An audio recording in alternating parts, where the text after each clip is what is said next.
تدبیر وہی کارگر ہوتی ہے جو تقدیر کے حسب و حلال ہو۔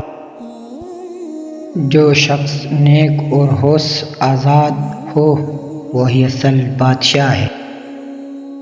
جو شخص تعلیم کو قبول نہیں کر سکتا وہ شخص یقیناً قابل گوئی نہیں ہو سکتا۔ دوستی ہی کے ذریعے سے محبت و دعوت پیدا ہوتی ہے اور غذا ہی کے ذریعے صحت و مرض لاحق ہوتا ہے۔ گمراہی بھی علم سے پیدا ہوتی ہے اور ہدایت بھی، جیسے تری سے کڑوا پن اور میٹھا پن بھی۔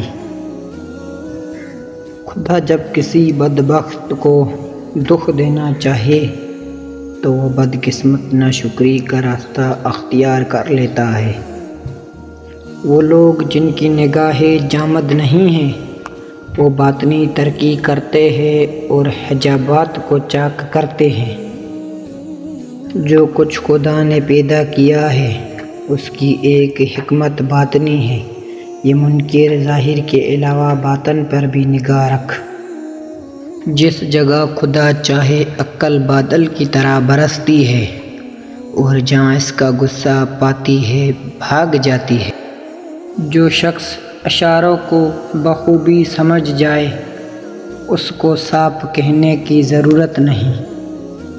اگر تم کسی جھگڑے سے تنگ دل ہو تو تم تمام دنیا فضا کو تنگ دیکھو گے۔ اے عزیز، بوڑھا وہ ہے جو عقل کا بوڑھا یعنی بزرگ ہونا کہ داڑھی اور سر کے بالوں کی سفیدی۔